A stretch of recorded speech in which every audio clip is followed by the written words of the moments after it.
Hello, everyone. Welcome back to Cup of the Day, and thank you for sticking with us from the Formula E race. That was a ton of fun. Um, I think it's great to have Cuppa back. We're on episode 19. I know it's a long time since episode 18, but a nice little segue from that was that our last guest was a certain Thomas Davies, or Siza, as a lot of people know him, and he is now my co-host on episode 19. Thomas, welcome. Thank you. It's been great. I hope that I filled the void for podcasts from the British and Irish Trackmania scene. And yeah, it's been fun. Actually, I went back and I listened. I watched episode 18 yesterday. Babz, I don't know if you did that. As a general rule, we were very hopeful about the future of Trackmania esports. Yeah. And you weren't you hadn't done Beacon yet. I hadn't done the podcast yet. So we were so young and naive in our Trackmania. Absolutely. Yeah. The Trackmania scene looked so different when we conducted that last one. I think that was towards the end of last summer, something like that, was it?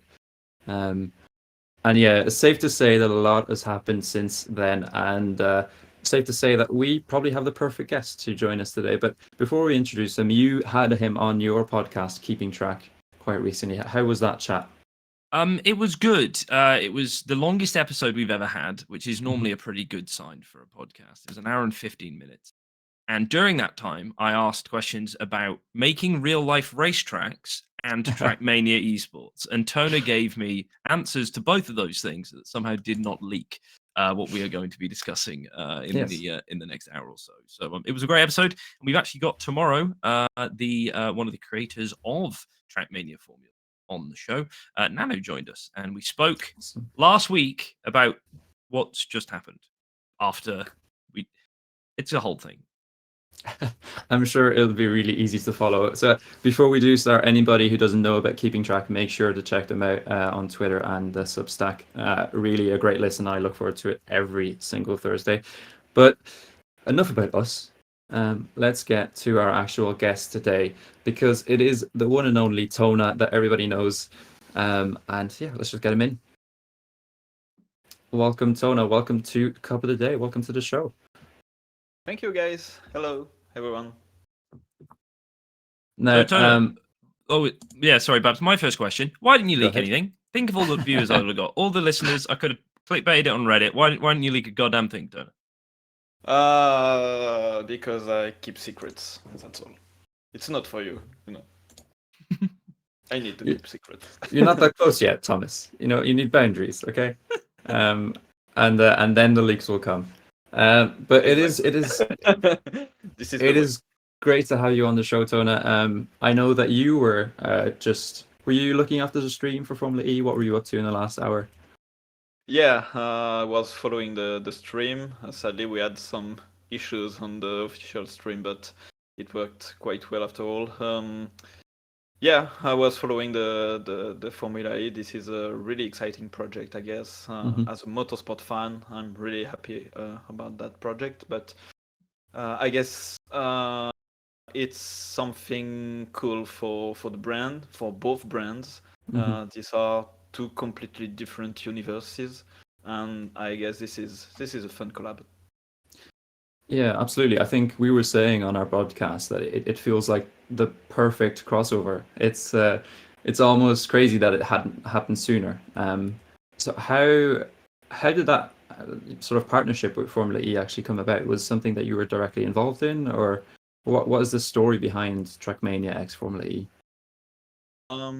This is Formula E which get in touch with us. So basically, they were interested to do something with us, and it was a few months ago, and we thought about what we would be able to do, and our very first thing we thought about was to work with TMFL guys, because what they did the previous 6 seasons since the Trackmania release, it was like really close to the Formula E universe, of course. So this is something we told to them and explained what is Trackmania, what is Trackmania Formula League, and we found something. It was really like easy. They were really interested to work with us and have a different view of the Formula E. And on our side, we wanted to be as close as possible to the championship. So the branding, having tracks which are easily like you already see that this is a Formula E track if you know that. So we worked with TMFL guys for the game mode, and we worked also with Florenzus on the tracks designed. On my side, I'm not leading the project. This is Pingu who is leading the project on our side. But I'm helping him and helping also Florenzus working on the tracks. And I'm laughing because a few weeks ago I was talking to Thomas about recreating tracks in Trackmania, and I just did that, but it was like confidential. I can tell you that you sold it very, very well, because I don't think anybody suspected anything. And when that first teaser came about on the Trackmania Twitter account, I think a lot of people were extremely hyped, and nobody had any idea about what it could be. There were so many different different on that, solutions. Babz, I saw, and I should have looked this up before, but I saw someone in TM chat in BITM who said, Yes. that sounds similar to the sound effect Formula E uses. And everyone was like, it's probably just stock. Look where we were. Look where it came in. That is incredible. It's been amazing. I was just saying before we went on, I took part in the event. Div 3, 30th position. You know, don't mean to brag or anything, but a bit of a pro Represent. on your hands here. Yeah. What I want to know is, obviously, you know, what's happened with TMFL and bringing them in. I've spoke to the Nano at length about that, and that seemed like a really natural fit that worked really well. What were the things that changed in the format? 'Cause obviously, you know, tires and, you know, there were changes made. And, you know, how much of that came from the Formula E side? Like, how involved were they in the nitty-gritty details of the whole thing? How much was Nadio and yourself and other people within Nadio steering that and getting it to where it needed to be? To be totally transparent, we kinda worked on our side, and they were really happy about that project and trusted us. So we worked with TMFL. The idea was to do something easier to understand and easier to master for casual players or non big motorsport fans. So we wanted to start with something a bit easier than TMFL. So of course, fuel is now in energy, and this was an important part of the game design. But the tires were maybe a bit too difficult for a first season, a first try. So we decided to, at the moment, just focus on the main things. And yeah, let's see with feedbacks, extra. Maybe in the future we can like develop that. But we wanted to try to begin with something easier but more solid as well. And speaking of the future, again, I've had this chat with Nano. Do we see a world in which within the next 12 months we have an official Trackmania endurance racing format, or do you think it'll always have to rely on third-party servers and ultimately mean that console players, and I'm assuming that weird cloud streaming service, can't take part? At the moment, this is not planned, but this might be a possibility, and why not? We just need to see how much work for us, for our team, it will be to integrate that, and is that too hard to understand for everyone? These are different questions. We are quite open to that, and we have like nothing against this idea. But this was something which was decided a few months ago only. So we needed to focus on the game mode, on the tracks, etc. So it was like a big rush for everyone involved in that project. And maybe in the future, but this might be a possibility, but at the moment I don't have the answer. And obviously, we just saw race 3 in Tokyo, which concludes the Tokyo races before we move on to Berlin in May. As somebody who's known about the project probably from its inception up until now, how do you think, how well has it been received, and how well has it performed compared to your expectations for it after 3 races? We need to have a closer look at different things, number of players, streamers, number of viewers, extra. We didn't expect anything particular, to be honest. We knew it will be something really different, something new. It was really hard to predict how it will be received by the communities and the community and the viewers as well. What I quite anticipated, for example, is the fact that we would have like way more viewers than players. I guess it would be something good for a show. And we saw the first 3 races were really interesting to follow. And I'm sure the next 6 ones will be nice as well.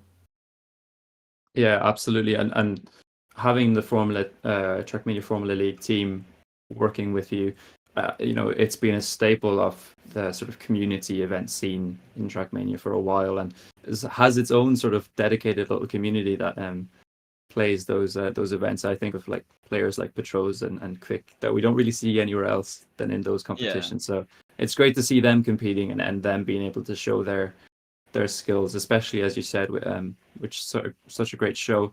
I think on my side, I have one last question relating to Formula E, and it's a bit of a childish one, but I probably have 2 of the biggest motorsports fans with me today on the show, yourself and Thomas. How fun was it to work on something like this? It was really fun to work with a brand like that. As a motorsport fan, it's always so good to be able. I know that different people in the Trackmania community are motorsport fans, not all the community, and this is why it's also interesting, because I guess that the Formula E fans can discover Trackmania, and as well Trackmania fans can discover the Formula E and the motorsports. But yeah, it was amazing and it is amazing to work with motorsport brands and like that. I hope to have more in the future. This is so cool to know that Formula E is now involved directly in the game. To know that Dan Tictum and Sergio Sette Camara played Trackmania a few days ago. Yeah. 3 years after, maybe even 4 years after Lando Norris played Trackmania. Remember that? This is fun. This is really fun. Yeah, well, personal thoughts on Dan Tictum aside, we will now leave Formula E behind us and move forward to the, let's say, the prime topic, which is surrounding the World Tour and the recent announcements. And perhaps where we should probably start is not with this year, but with last year. Our first real question then is, from what you're able to tell us and the story, why did the World Tour end in 2023 with what was, the end of the Nadio supported league? And could anything have been avoided to have removed us from this sort of awkward 4 or 5 months we've gone through? So the first question, this is maybe the most important question. Why did it end? We at Nadeo run the World Tour and the Grand League for 4 years, 5 years maybe. And we did that by ourselves. At that time, SoftTB So Omar was in the studio. He left the studio during 2023, and also we created like the professional ecosystem with that Grand League, the World Tour Extra, but with what we had at the studio, our experience in the esport isn't. I mean, in the esport is okay, of course. Like Trackmania is an established game in the esports, but on the professional side, this was something really new for us, and it wasn't really where we were the best, I guess. And there are different companies and who who are working with different studios. So our idea was to find someone to work with. We we just didn't want to continue the world tour as it was, meaning 100% run powered by Nadeo, by Ubisoft. So this was the idea. This was something which was decided during the year, and we at that time we weren't like, okay, we will start esports, this is the end, extra. No, the idea was to find partners to continue the world tour and or whatever will be the future, but it is the world tour still. And we were looking for partners, and this is what we did. We finally found a tournament who are really interested in that project. There will be also Nolik, another partner coming in the future. But this was something long to do because it was we needed to have discussions with different people, different companies, and established things. And the idea was to launch it by the end of February or early March. We were 1 month late on what we expected, but yeah, this is the story. Okay. Yeah, it's really good to be able to get the perspective from somebody on the inside, because obviously as an outsider and somebody who sort of enjoys Trackmania primarily through the esports scene, you know, it comes as quite a devastating sort of announcement when you read that something that you've been enjoying so much is coming to an end, and you're really not sure about what might be coming next. And I think that was not only for viewers but also for the sort of organizations and the players, and maybe like in between the time where at the end of last year where it ended after the World Cup and coming into this year, we've seen a lot of players who have left their organizations or organizations who have pulled out of Trackmania. Is that something that you guys sort of had in mind? That were you communicating with these sort of partners to maybe try and keep them in the scene, or were you more primarily focused on just sort of developing a good partnership with a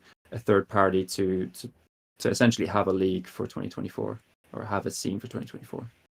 We of course contacted the different organization. We weren't able until 1 month or 1 month and a half ago promise there will be something, because there was talking with different companies and possible projects, but we need to sign contracts. There is a lot of money from them and organization extra. But yeah, of course we were in touch with the teams which were involved in TMGL in the last World Championship. We told them that we were working on something. We were working on something based on the community system, which will be like different from the previous World Tour. So yeah, we told them that something was coming. We sadly weren't able to have more details because things could have changed, and it changed, of course, in the time with different things to adapt, extra. But yeah, we contacted teams, but also we just weren't able to promise anything. And yeah, of course, it's really sad to see some teams leaving or just not resigning players or coach or streamers, extra. But on our side, it also was impossible to say, yeah, there will be something, sign them. This was their call. Mm-hmm. Yeah, I think it's always good to remember that esports for a lot of people is a business, and it has to be something that has returns in a sense. So it would make sense why a lot of these orgs and official organizations would either drop or pull out of the game. But I think it's at least nice to know that behind the scenes, sort of it was always the game and the esports best interests that were in mind. Yeah, I just want to, Babz, you sort of, we've had a pre-discussion about this, and you might see where I'm about to go with it. So obviously we had duos for World Tour, and there was perhaps an inflated level of prize money and organization because it was backed by Nadeo that just simply didn't look to be sustainable, right? You don't have to, feel free to go off camera. But the viewership wasn't as good as it could have been. The level of partners that would be able to be brought in, wasn't really landing. And we would often find that a virtual stream of a random khaki map would have more viewers than the premier esports league, right? So that's a problem. And what has now come in its place from an outsider's perspective, and from what I've read with the rulebook and prize money and whatnot, is not a replacement for the World Tour, in that there is not the same level of financial support and the ability to live off this game than there was previously. And we've gone from a duos format to a singles format. Personally, from my perspective, I'm not too worried if the team's left, as long as the players are still involved, right? The players need to be content creators, right? We with working with Babz on Beacon, the amount of players that we had from World Tour era of games, not that high, but the players we did have were content creators. They came in, they interviewed with us, they did things that no one ever did in the World Tour because they had to, because they were scrappy and they had to do what they had to do. Not literally scrappy as in the way of describing That's an someone, example. not the person. And yeah, my general thought is that, like, if a team or an organization were just waiting for Trackmania World Tour version 2 duos format, hyperinflated prize pools, unsustainable system, they were never going to get that. We've seen the teams that have stuck around have kept a player, right? Many teams still kept a player, and we've seen players that went out and said, "Sod it, screw it, I'll race my own tween." Just it's like, I'll do Beacon, I'll do Div 2, I'll go to Gamers Assembly, I'll win the whole goddamn thing. We're in a different era, right? Part of me is frustrated that it's also called the World Tour, because there's this, it's a sort of continuity that is frustrating. It's not the same format. It's not from a literal sense. It's a slightly different layout of how the tournament's going to work, and it's technically not run by you guys. So was there any thought behind, instead of being World Tour, it was Trackmania, Community League, or Trackmania something else? Well, the World Tour thing, the naming of the league wasn't our choice. This is something we left open to the company who will run it. This was a possibility, and they took it. It was also a possibility to recreate branding and doing something totally different.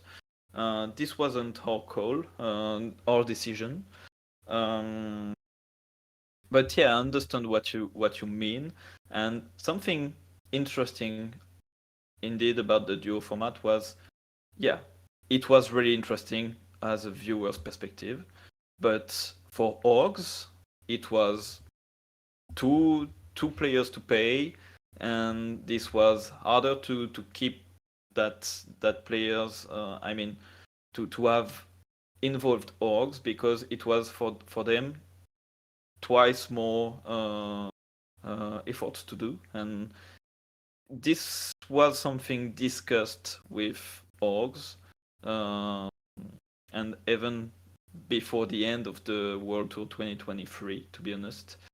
But yeah, we want to be able to have a clean ecosystem which will be sustainable, not something which will be crazy with $1 million cash prize extra, but just 1 year and impossible to pay the cash prize, or I don't know. The idea is to be able to have something which is good, healthy. Yeah, I think that's something that I have highlighted as well. I think once the announcement came out that the World Tour in 23 wasn't going to be continued, or as it was in that year at least. I think my thoughts were that yes, it might be a step back initially, but as long as whatever comes in its place has the scope to then grow and could even surpass what the World Tour initially was, which I think is something that is the case sort of with this new format. It is pretty much 100% reliant on community events, the stuff that the community does best, and I think it's really nice to highlight that and sort of puts it in the hands of the community and those who make tournaments as I do, but to help grow that sort of ecosystem. So let's move on, I guess, from what happened last year, because we cannot change the past. But what do we have now? We have the TM World Tour 2024 format. Could you tell us a little bit about it, sort of in your own words? Give us a description of it and what it involves. So the World Tour is different than last year because it will be really based on community tournaments, which is something part of the Trackmania history. And Trackmania, as I always say, is a game powered by the community. Community tournaments is like from the very beginning of the game. This is the community which created the first tournaments and organized themselves to compete together, extra, created new things, new game modes, and this is part of the Trackmania DNA. So the idea is to offer to allow anyone who want to create their own tournament.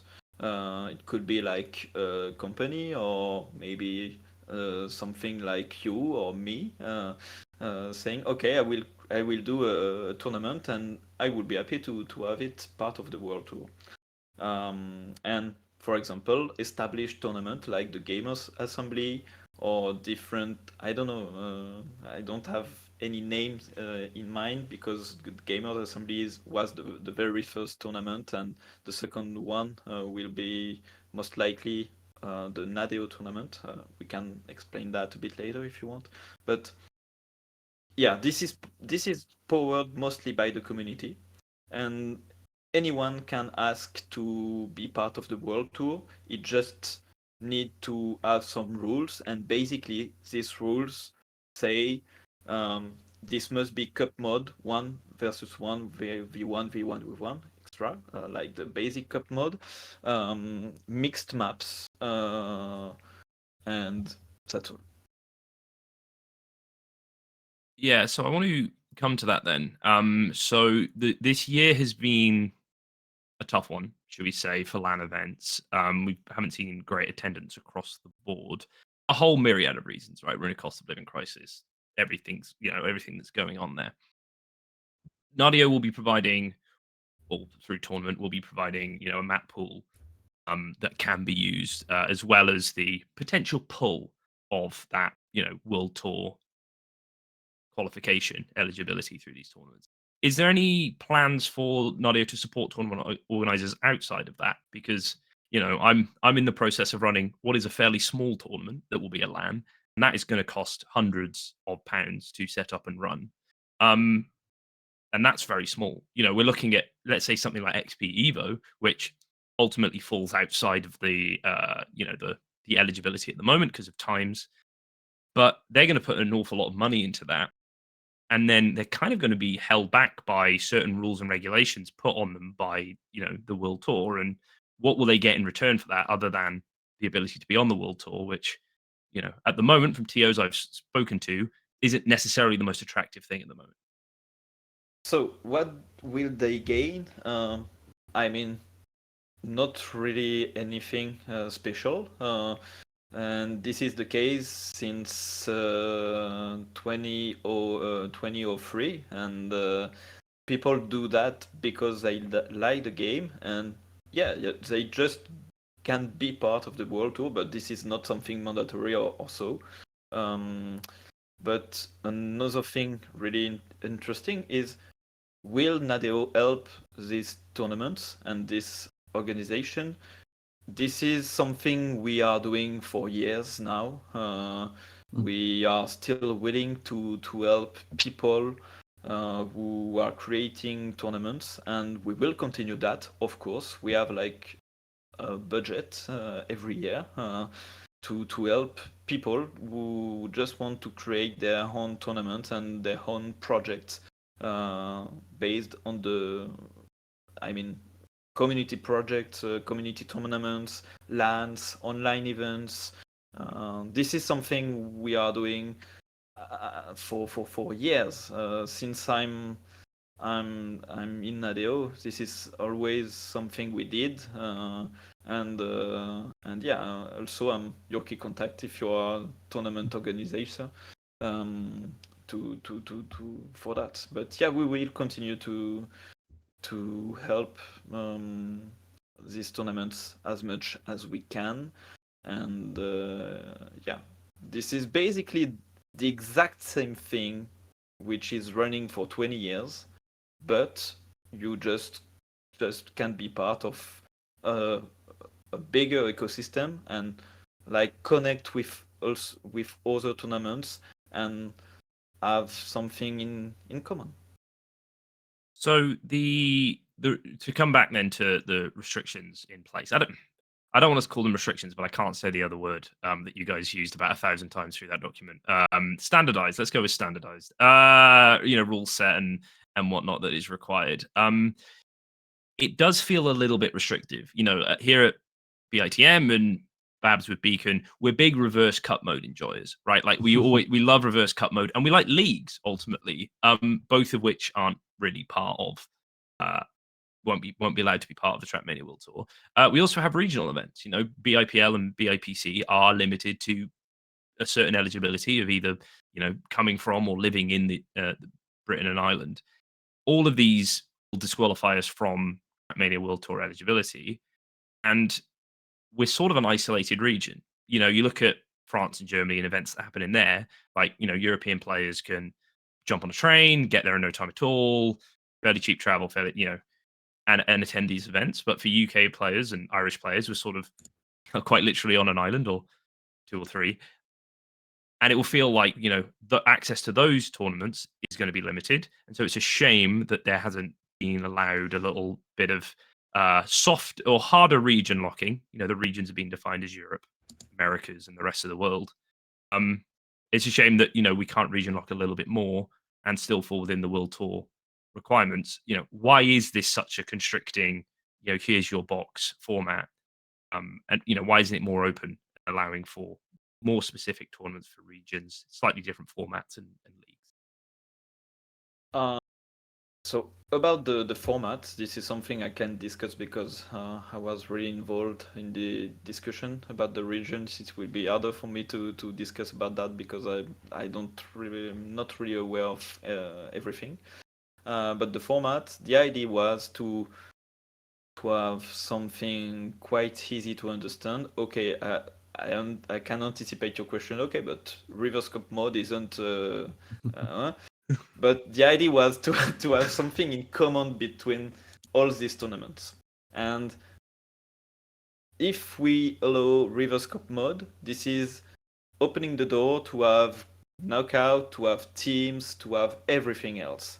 And the idea was to have something really easy to understand for anyone who want to take part to the world tour. Okay, you just have to join, and this will be always the same rules. This idea, this is the main idea.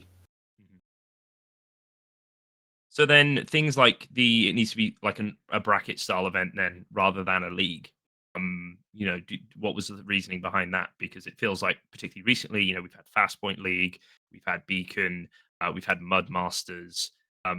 These were all league-based events. Beacon and Mud Masters, these were all league-based events, and now they won't be eligible. And if those tournaments want to become, can't say it, standardized. I won't make Babz. I won't put the question to Babz. Whatever you said, we'll clip it. We'll use it as a soundboard. This is French. Yeah. But if those tournaments want to become part of the World Tour, they're going to have to change quite considerably and lose a little bit of what made them special and what made them different, and condense this 3, 5, 7 week league into, a weekend of a big bracket. Well, this is a really interesting point. As I said, everything was we wanted to release it as soon as possible, and of course discussions might have continued for months and just have nothing. This is what came. We wanted to have something quite simple, but I totally understand that, and this is a really interesting feedback. These leagues can continue as they are, but maybe, I mean, at the moment, if you want to be part of the World Tour, you have to have like a final bracket, which is cup mode.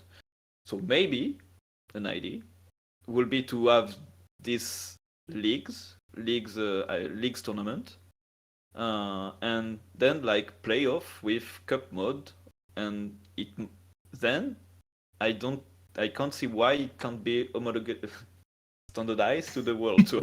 Sorry, French. That's interesting. But yeah, absolutely. The idea is just to have a final. This was that, and having a final bracket which could be world tourable. I mean, I know, having read through the rulebook myself, as a lot of others have, I think that is a consideration for a lot of people. But there was one point about qualifications into a bracket having to be either time attack or rounds, and I'm not sure how a league would that be considered sort of invite into a bracket, or do you think? Obviously, I don't know if you are the person handing out homologation to people, but do you think that is something that could be considered for tournament organizers who are doing a league? As you said, if they might do a playoffs following that. Yeah, I think it will be like totally possible. To be honest, I guess this case wasn't anticipated. But in my own opinion, and once again, this is not our final cut, but we are still like giving them our advices, and we of course have the experience of the community, and being close to it, and to you guys, being able to be here to collect feedbacks. These are interesting things, and these are things we can discuss with tournaments. So I've had an interesting question through the chat. So the Czech LAN, the upcoming Czech LAN, has apparently been standardized. And an aspect of that will be fast learn, because it's going to be a LAN with new maps. It's not using map pool. So there will be an element of that. Is that a good, is that part of what the expectation is that will be allowed. The combination of having some tournaments that will be, the standardized maps and having slightly more wacky formats like, a fast learn LAN where you turn up and here are your maps. You've got however long to learn them. Now go do a big bracket on them. Is that good from your perspective? It's hard to say if it's good or bad. I guess the more tournaments we have, the better it could be. Of course, the idea is to have something quite common.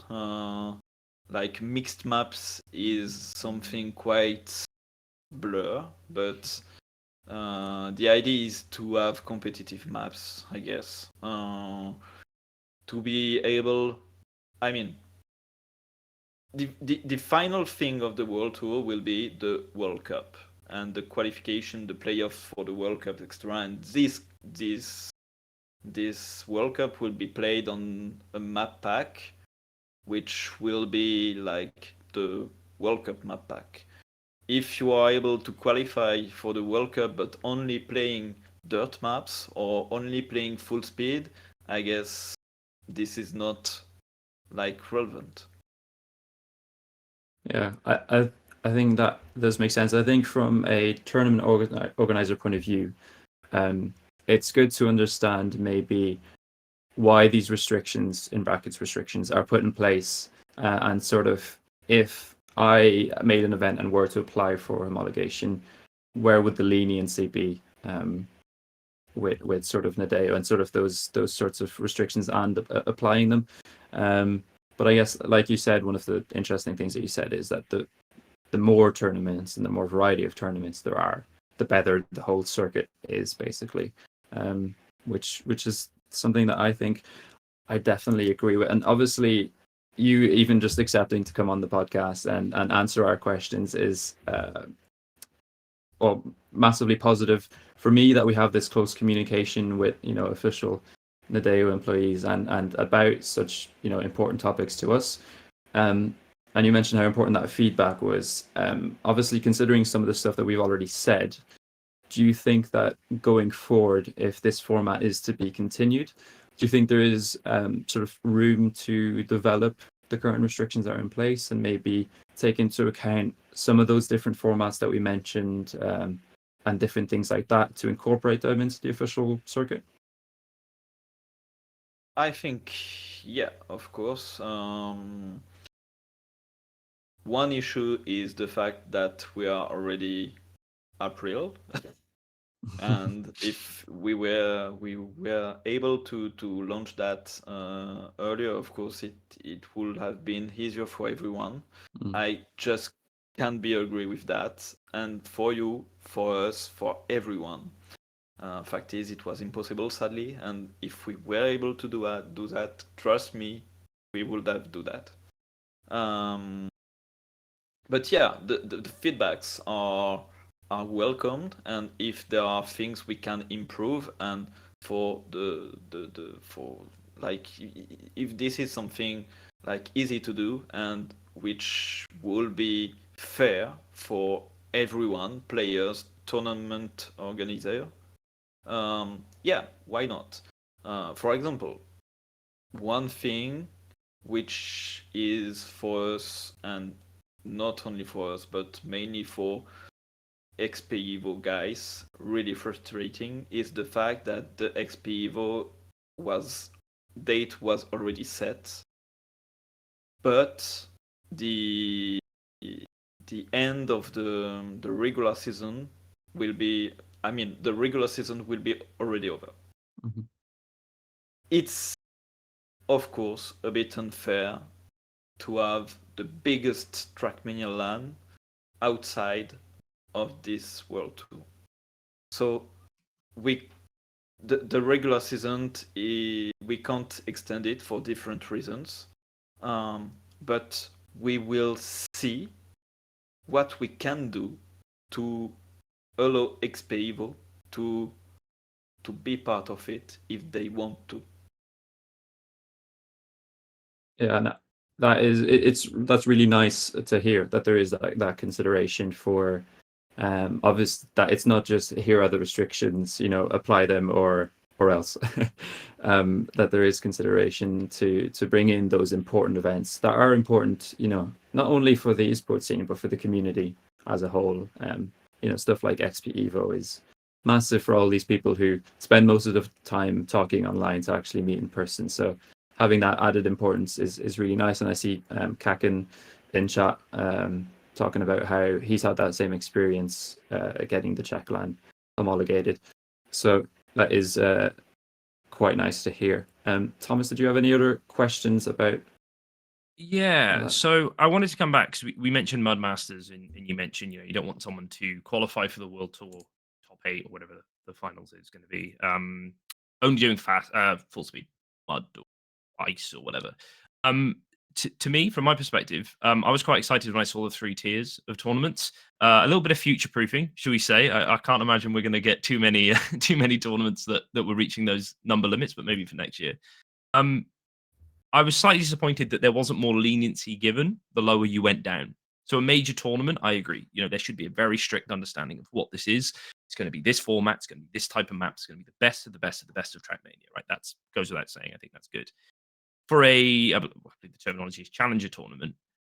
To me, Mud Masters could be a challenger tournament, or a full speed championship could be a challenger tournament, in that no one is truly going to qualify for the final event off the back of winning, every Evo full speed league, right? That's just the amount of points that is given out just isn't going to get there. But it is a way in for competitors. We've got Josh in the BITM community, a full speed god who's finding his feet in mixed maps. It's another motivation, for a player like that, or it gives a little bit more energy around tournaments if these little tournaments or niche tournaments, let's not say little, could give points towards the World Tour. And in my mind, the Formula E event should be giving points towards the World Tour final. Yes, it's completely out there. It's completely different to the format, but it's a premier Trackmania event. Why shouldn't it also lead into the World Tour? I appreciate the answer is probably going to be timing. This was rushed, in the grand scheme of things. But moving forward, do you think there's scope for that? Yeah, I guess this was your opinion is totally I totally understand it. I guess we just had to do a choice, and this was what was decided, to have something more common with maps which look like. Mixed is already something quite open, but yeah, of course, for full speed fans, for tech fans, for people who would like to have a different game mode extra, yeah, this is just not part of the World Tour at the moment. Could it have been? Yeah, with Challenger. Yeah, this is Challenger tournaments, but for this year, this was what was decided. I totally understand your opinion, and it is totally fair, and it could have been good. But for this year, it will not change. That's for sure. But maybe in the future, this is something once again 100% new. This is still the World Tour, but this is a new idea, something based on community tournaments. We are experimenting, experiencing. I'm losing my English. This is homologated. Babz nailed it earlier. He's put us in the mud, Tona. We are royally screwed from here on out. Yeah. No, I think as a French and English speaker, I found it quite funny, the use of the word homologation, because it's common usage in French, but I understood a lot of English speakers would struggle with what it meant, which is quite funny. But yeah, I invite anyone to find their synonym of homologation and adapt it to this is standardized homologation. Homologation, standardized. Yeah, sure, I agree. Yeah, homologation. Yeah. At least we've had some very interesting Twitch clips coming from that.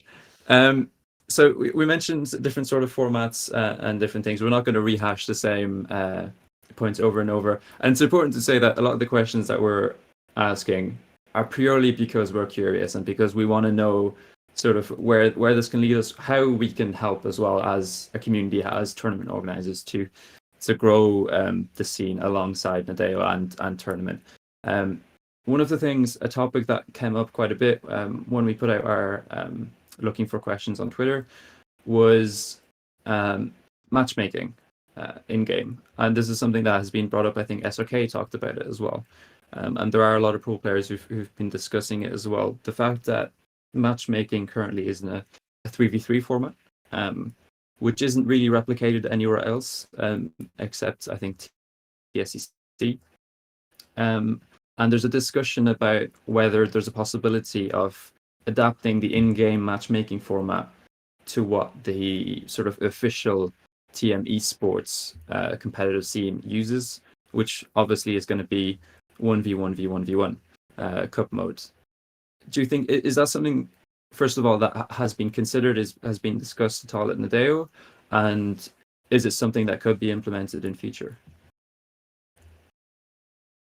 It hasn't been discussed at the moment. Why? Because everything was really quick. I mean, our top priority was to launch the world tour to be able to help tournament. And is that possible? Yeah, maybe. At the moment, this hasn't been discussed. I know that also the idea with the matchmaking, the 3v3, is the fact that you can quite easily play with your friends and invite your friend to create a squad. Another thing I hear a lot is, okay, but we can just create 2 queues.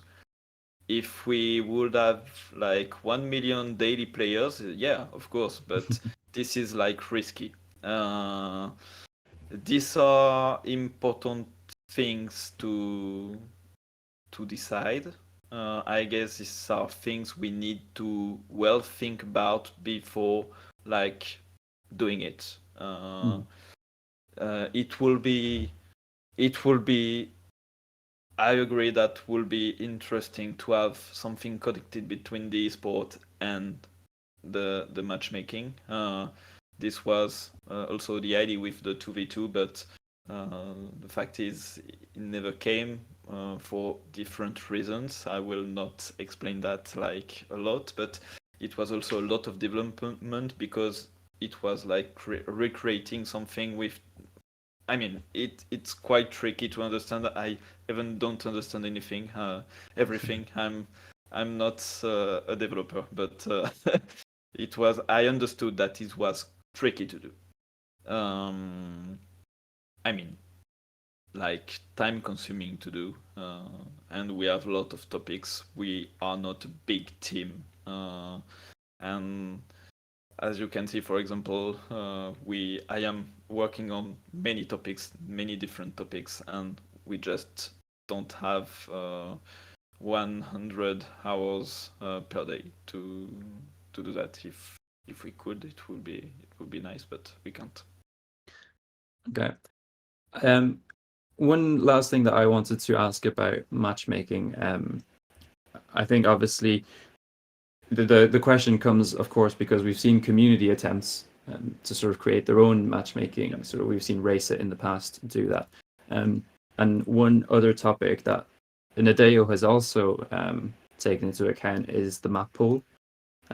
So obviously there's been changes where certain maps in the campaign are not included in matchmaking. And I think when you look at those maps, we can all understand why they wouldn't be. But in past, I know when the 2v2 format came in, we had the stage 1 maps, there were the easy maps, and then they were included in matchmaking as well. Obviously, that is, that's something that happened at that time. I think a lot of people enjoyed it. Do you think that that is something that would happen again, considering that there are these official map packs being released for esports events by Nadeo? I don't think so. Why? Because why we added it added the previous World Tour easy maps. Easy, I mean, they were really hard. They were hard, yeah. Easier. Easier, harder. Less hard. Less hard is okay. Yeah. Was the fact that matchmaking was part of the World Tour. In the current state, matchmaking isn't part of the World Tour. This was something which wasn't discussed because it was just impossible to do it easily, and 3v3 and 1v1 v1 is not this is totally different. We can't say, okay, we will not we will not accept full speed team tournaments and say, okay, matchmaking with 3v3 with radical maps will work, so yeah, it wasn't discussed. I guess we just it wasn't possible to do that in the time frame. Might it come in the future for the next seasons also? Maybe, but at the moment this is really too soon to discuss about that. Yeah, I just as a a testament to what we were discussing earlier with the you mentioned as a joke in passing, you're not going to split the queues, right? You're not going to have two versions of matchmaking. We saw in the history of League of Legends, there used to be solo queue and ranked fives, and no one played ranked fives, right? And that was a huge game. And only now in recent years have solo queue and flex queue worked, and it's got this huge player base. And even then, flex queue can ghost town from time to time. So Trackmania can't. You play League, really Thomas. afford. We get it. Trackmania really can't afford to split that player pool because already, ranked feels a little bit like a ghost town at times. Would there ever be a world, or can you ever foresee a world where that opportunity is given to the community? Because there will be players that like playing with friends and will miss out on that. But there's nothing stopping you from queuing up with a buddy for 1v1v1v1, that 4-player free for all. You're not stacking the deck too much. But putting that decision to the players and seeing what is their interest in, because I know I'd be much more interested in playing a 4-player free for all event match than what is currently 3v3, because I swear you're putting all the bad teammates on my team. What's interesting as well, I guess, is the fact that here and in the chat we have, and this was my point of view as well before working in ADO, we have a very based point of view on, as we all are hardcore Trackmania hardcore fans and players. Most of the matchmaking players are very casual players. This is something important to keep in mind, and these people are, we need them to make the matchmaking working well, and the matchmaking must be fun for someone with a real casual player. This is not because you are clicking on ranked that you will be top one, or I don't know. For example, I was playing Overwatch. I'm really noob, but I was playing in ranked because it was okay. We'll play ranked to know where I am and doing quite serious, but I'm just bad. And most of the players who are playing ranked are, I won't say they are bad players, but they are casual players. Players of differing skill. Yeah, exactly. And this is really important to keep that in mind. And Trackmania is a game really, really hard to balance between hardcore community and casual community, because the maps are very important, and you can't give World Tour maps to casual players. This is just impossible. Yeah, I think we saw a variation of that when you did include the easy maps from stage 1. I believe that they were only from Master onwards. which obviously is a reflection of that consideration. I think you had another question, Thomas. Yeah, before we move on, I want to talk about, because you mentioned it, we are the keenest of the keenest Trackmania players and community members, right? We are on a Twitch stream talking about the game and arguing about what is, in the grand scheme of things, some very minor details that we would like changed. But that being said, as a player of Trackmania, the whole world outside of the campaign, Cup of the Day, and Ranked was alien to me until a random member of the community reached out and invited me to a Discord. I log in now, so I've clicked on to log into the game now, and it's very difficult to see much outside of what is immediately in front of me, playing the game. There's information about the Formula E Tokyo, which is good, but let's say, for instance, you log into a game like Rocket League. It's almost offensive how much they push their esports, and that's Rocket League, right? That's not like the biggest game in the world now. Is Trackmania doing a bad job at converting those casual players into people more interested in the competitive scene? Could more be done? Should more be done? And obviously, I'm not. The sins of the whole company aren't resting on your shoulders, but should more be done to convert casual players into those that are interested in the competitive scene? The obvious answer is yeah. But the fact is, we are a small team. We do not have an unlimited budget. Doing things means investing money. I'm not the Ubisoft or the Nadio CEO, and I just can't tell you why or what we don't do this or that. But yeah, of course we have a to-do list with different things, and there are important things, but things we just don't have the time because they are very time-consuming, and very most important thing are popping up. And this is, of course, we could do better, and I guess everyone could do better, to be honest. I totally agree with the fact that, for example, the event tab, and this is something which is known, must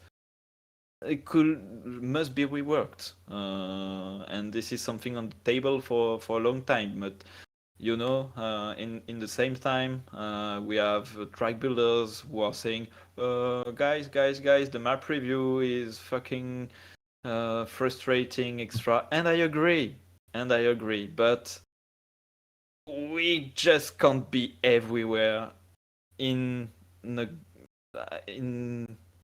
today, we just can't do everything in the same time. We have priorities.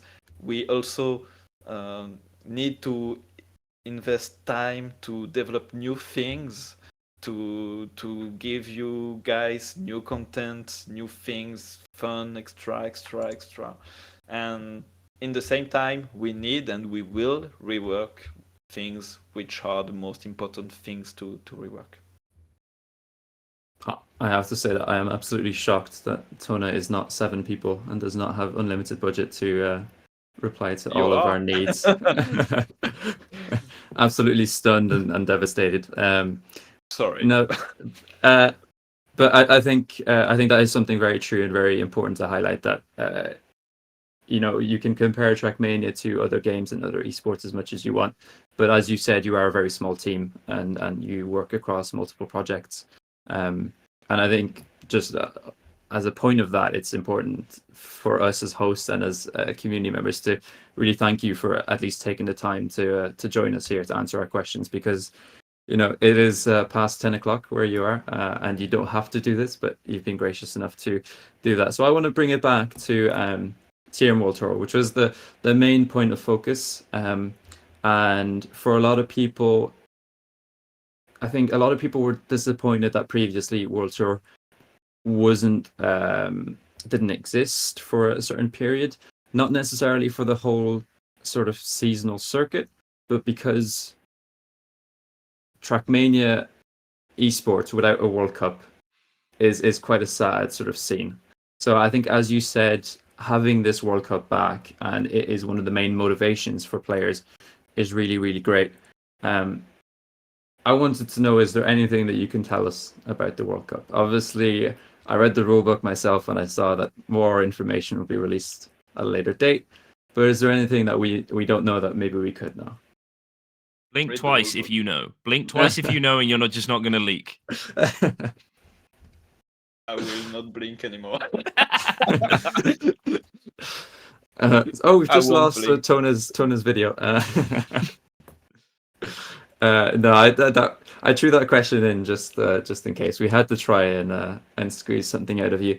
But I think the fact that sort of Team Esports in brackets is back is really great.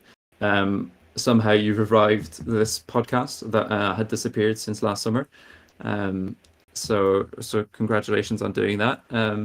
But I think it's kind of positive that we have something to look forward to and something to do. And I wanted to get your personal view of things and sort of what your hopes and goals are for TM Esports in the rest of this year and maybe, further on.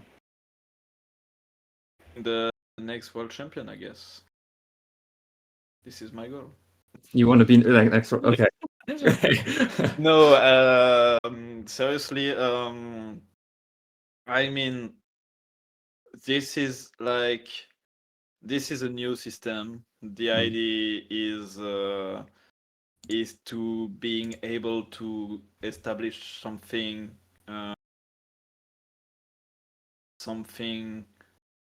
healthy, as I already said. This is once again something new. This is something we said a lot since we launched the groundling. But fact is, this is quite often new because we change things and we saw it didn't work as it was just it was impossible to continue in this way forever. I can't see how we would have been able to grow with that whole system. We did with the humans we have, the money we had, and we just can't do everything by ourselves. So I would say that my goal, I'm Nadeo now. Our goal is to launch something something fun for everyone, for players, of course, for community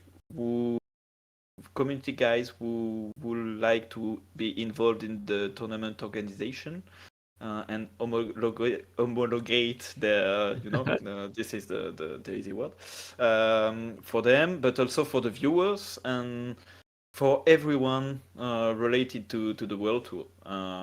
And we are, I guess, all together learning.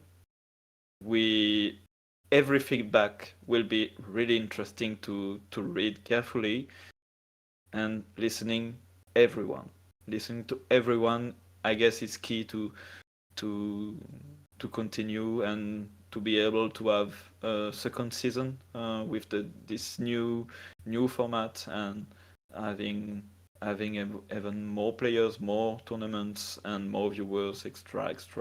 But we need to work all together.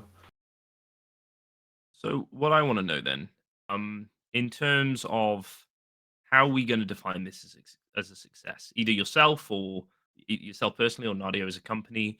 Is it viewership? Because we chase viewership at parts of the World Tour. I've got a whole rant about Twitch channels and everything. Is it player participation? Is it trying to get more of a larger pool of players playing? Is it just critical reception? Are the best players enjoying it? Are fans enjoying it? Like, what's the metric of success, and how can we look back at this when the curtain falls on hopefully a live in tournament viewers available to watch final of the World Tour? How will we know that this has been a success? Don't think we pushed like a criteria to fit. This is the main idea behind that was to be able to continue what was established. I mean, the professional circuit. So we want to be able to give to the best players the an healthy scene to be where they will be able to take part in. Viewers are, I guess, important, but I guess with that new format, it will be really less important, especially during the regular season, than the previous Grand League, where the idea was to bring new people in Trackmania with one streamer per team, extra. Here the idea is also to be able to. This is something also quite interesting you said earlier, Thomas. The World Tour must be quite attractive for casual players. Saying, okay, I like Trackmania, just want to compete at my level. So yeah, I can do Cup of the Day, but what else can I do? Okay, there is a tournament. This is online. This is this Sunday. I can earn points, extra. This is that. I guess this will be a success if many players from different levels will take part in this World Tour 2024. Awesome, and hopefully it will be a success. And I think we all have that same hope. I think one thing that we mentioned we might touch on and haven't done, and I'd like to do so before we finish, is the Trackmania monthly events that you mentioned. Those that will be actually ran by Nadeo Ubisoft, contributing to the World Tour and the World Tour scoreboard and World Tour points. So could you give us a bit of insight into what they're going to look like and what they're going to run as? Not totally, because I still need to work on the rules. But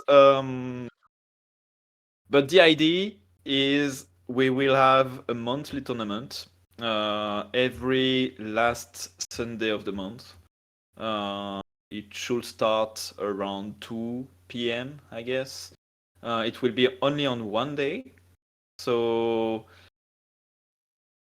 my idea is to have an open qualifier on time attack phase. So it will be played on the seasonal tracks. Okay. So let's roll back and say that every 2 months there will be a new official World Tour map pack, which will be used for this event, and everyone who is creating their own competition is able just to take these tracks if they don't want to create a dedicated map pack to their competition. But they will be used for Nadeo monthly tournament cups. So yeah, open qualifier on those tracks, and top 64 will qualify for a single elimination bracket. So this is single elimination bracket. Top 64 will earn points for the World Tour. So this is a grand tournament, so tier 2 tournament. And what I want to do as well, I need just to see if it's well doable, is to allow people outside of the top 64 to play and just have fun for this monthly cup. I mean, in my opinion, there is nothing more frustrating to say, okay, I will spend time to train these tracks extra. Oh, I'm top 65? Okay. Great. So I want to give everyone the possibility to enjoy this moment. For the top 64, it will be in cup mode with the homologated rules. Yeah. Okay. But for the other players, it might be something different with divisions or maybe knockout or I don't know. But the idea is to have fun for everyone, and top 64 will fight for those points. Well, I definitely look forward to them. I think considering the sort of wider entrance into these competitions and the sort of lower skill players and giving them exposure to competitions is something that we've sort of tried quite hard to do within BITM, whether that's having prospects sort of divisions. It sort of allows those players to start at a level that is applicable to them, and then as the season or years go by, get better and better, and sort of have a natural progression. So it's nice to consider that and have that implemented. I think my final question before we wrap up, unless Thomas has any others, is you mentioned the importance of feedback during this first season, and what people think of it, any improvements that might be suggested. What are the sort of appropriate channels that people should be giving this feedback to have it be read by yourself or the important people? Where should they go to provide you with their feedback? This is an interesting question. You can reach me, of course. My door is always open on Discord. But yeah, this could be something I mean, it may be too early to have feedbacks. To have a dedicated channel for feedbacks. This is something we can, of course, do by the end of the regular season to allow everyone to give their feedback and being easily able to be read by the tournament guys. But yeah, I mean, you can reach me. I will spread the word. This is totally okay. Awesome. Thomas? Yeah, I just want to wrap up. Obviously, we've done our best here to get a lot of the questions from the community and some of the frustrations that have come out. I cannot thank you enough for coming on the stream. Don't you want any leak? we discussed when the Formula E stuff came out. We had a chat about how funny that was that you didn't leak that, and then when the esports stuff came out, we had a chat. And for listeners at home, this was kind of Tona's idea. Like I just joked that I should have had him on later, and he was like, "Well, let's do another podcast. Let's have this conversation." So I really appreciate you coming on, and we've given you a little bit of a hard time at parts tonight, but I hope you understand it's been in good spirit. I just want to ask a question. In the world of Tona, how's it going? Are you excited for what's to come? Are you looking forward to this year ahead, or are you looking forward to some time off outside of the esports season? I'm excited to see the esports continuing. To be honest, I was quite worried a few months ago, and when I came to the World Championship in Montpellier last year, it wasn't easy to talk with different players, manager, and saying, "I'm sorry, but I don't know what will happen." I was worried because I love Trackmania as a player, as a person, and esports, in my opinion, is part of Trackmania. But Trackmania isn't only esports. I'm also very happy to see fun things in Trackmania.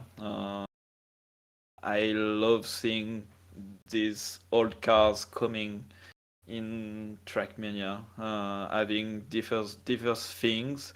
I see Lucian in the chat who was asking for the old royal mode.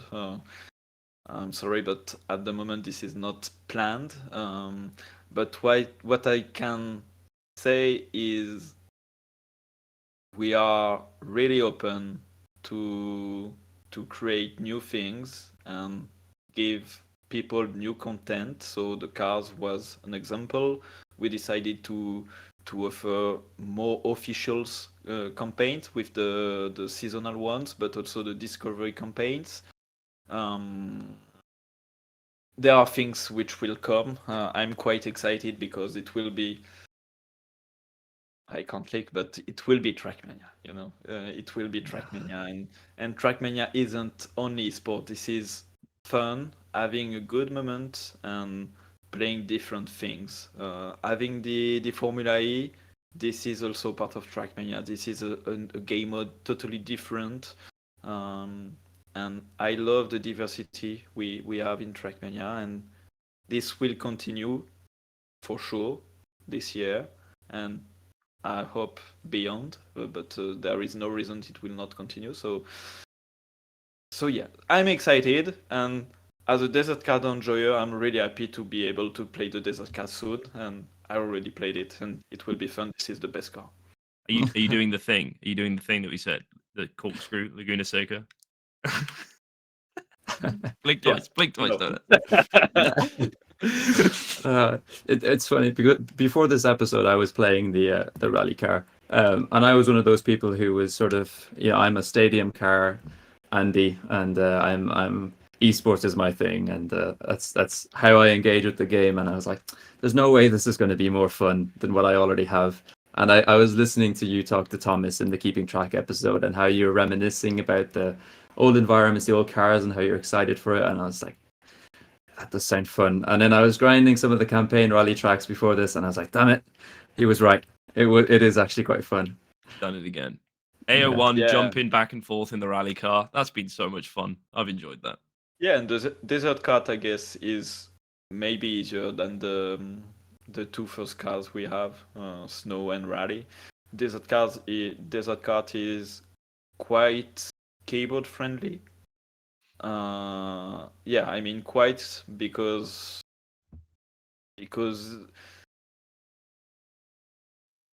I can't understand how just having like a on-off thing, you can be as good, as precise as an analog.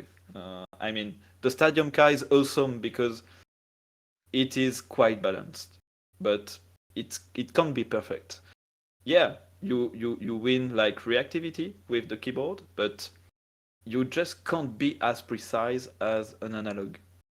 And those old cars, we just can't rework it like totally because in that way just recreate things.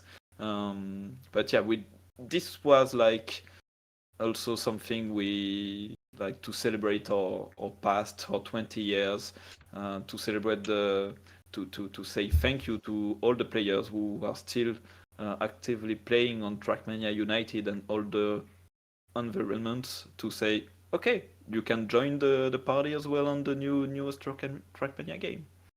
And yeah, I think that's very well said. I think we could open up a whole other can of worms with debates about input methods. We could be here for hours, and I think that's one of the main things here, is that we're all so invested in this game that is Trackmania, and we could talk about it for hours, and we love it so much. I think, obviously this episode has been focused mostly on esports and World Tour and asking the questions that people wanted answers to. But if you want to know anything more about the amazing person that is Tona, make sure to check out the Keeping Track episode that Thomas did with him. If Thomas can quickly find the link and put it in chat. That came out, I believe it was a week ago, and I truly enjoyed that episode. Probably one of my favorites that Thomas has done, and a really interesting listen. I think as Thomas is doing that, last thing I wanted to say was to echo what was said previously, and to thank you immensely for coming on and answering our questions, and even just having this chat with us. And it's not only when we're live that you're this open. I have dialogue with you in DMs, and it's always such a pleasure, and you're always so helpful. So thank you very much for that. And is there anything you want to add before we do wrap up? You're welcome, and I want to thank you and thank everyone in this community because, as I already said earlier, Trackmania is a community game powered by the community. Before being an ADO employee, I'm most of all a Trackmania enjoyer, Trackmania fan. I'm playing that game for too long, 16 years now. And yeah, before working for an ADO, I am a Trackmania fan, and I want the best for Trackmania. I want people to have fun on that game, to be able to discover that beautiful universe. There is esports, but there is also fun content. There are many things you can do. You can create maps, you can create videos, you can create skins, you can. Yeah, I just want to thank everyone playing that game to make Trackmania great. And yeah, thank you for your support. Thank you for everything. And this is really really nice to be able to have that game still continuing after 20 years. And this is thanks to you guys, the community. I'm gonna tear up. Thomas, anything you want to add before we wrap up?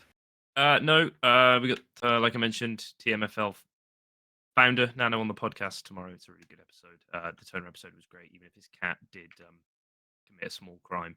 And yeah, once again, thanks for coming on. And Babz, have you got anything you want to leak about any upcoming things? Anything I want to leak? I mean, if I speak, no, I mean, as always with anytime I do an episode of here, it's always just keep an eye out because I'm always working on something in this behind the scenes, and hopefully that will be interesting for some of you watching. But no, okay, chat is going crazy. We're going to wrap up very quickly. Thank you, Thomas, for joining me first of all as my co-host. Thank you, Tona, for being so gracious and accepting to come onto the show. I've had a brilliant evening, whether it be between Formula E or doing this podcast episode, and yeah, just talking about the game that I love so much. So thank you everyone for tuning in. Stay tuned on the British and Irish Trackmania socials and on any of the socials that you see on screen as well.